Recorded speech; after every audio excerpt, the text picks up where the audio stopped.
Apa yang akan Anda lakukan seandainya Anda tahu bahwa Anda tidak akan pernah gagal? Petikan kalimat dari Brian Tracy tadi bagi saya sangatlah berkesan dan memunculkan pemikiran berbeda.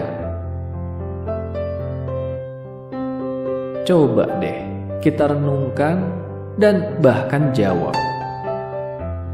Seandainya tahu bahwa tidak akan pernah gagal, apa yang akan kita lakukan? Saya yakin akan ada banyak jawaban, tapi esensinya sama. Akan melakukan lebih banyak hal. Akan lebih membuka diri untuk beraksi. Betul tidak? Kenapa demikian? Karena memang salah satu ketakutan terbesar manusia adalah takut gagal tadi itu. Kita takut untuk gagal. Sedemikian takutnya untuk gagal, sampai-sampai berpikir untuk mencoba saja tidak.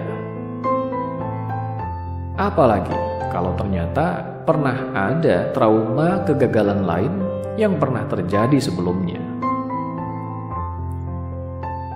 Wajar tidak?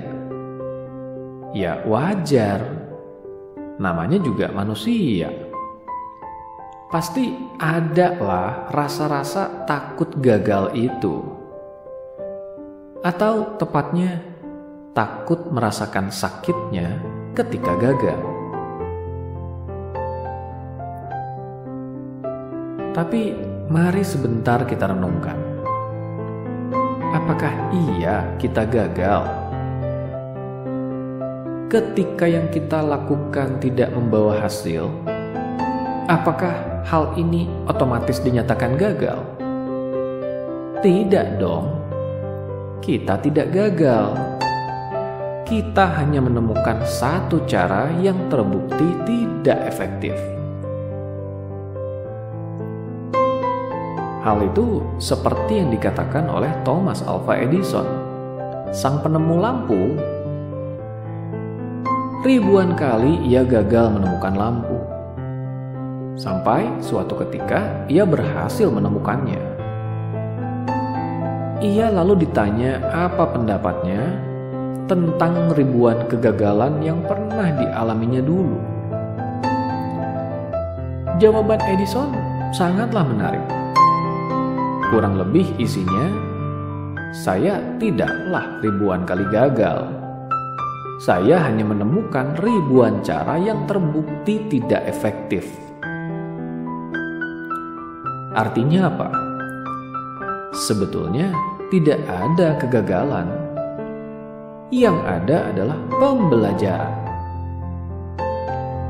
Artinya, ketika yang kita kerjakan tidak memberikan hasil yang kita inginkan, maka kita bukan gagal. Kita menemukan cara yang tidak membawa hasil. Tugas kita adalah belajar dari hal itu. Belajar menyadari ada apa saja yang melatari hal itu, yang menjadikan kegagalan itu terjadi. Lalu jangan mengulanginya. Artinya, hasil hanyalah hasil. Itu menjadi kegagalan atau pembelajaran tergantung cara kita memaknainya. Kalau bisa memaknainya secara positif sebagai pembelajaran, kenapa harus memaknainya secara negatif sebagai kegagalan? Rubah cara pandang itu. Rubah keyakinan yang memaknai sebagai kegagalan. Jadikan ia sebagai pembelajaran. Nah, kalau kita sudah memaknai sebagai pembelajaran, maka tugas kita adalah belajar darinya. Introspeksi diri. betul? Kalau sudah sejauh ini masih tidak juga belajar, maka ini baru yang kita katakan gagal. Bukan gagal dalam berbuat, tapi gagal dalam belajar. Jadi, pastikan kita belajar dari ketidakberhasilan kita. Jadikan ia pembelajaran dan bukan kegagalan.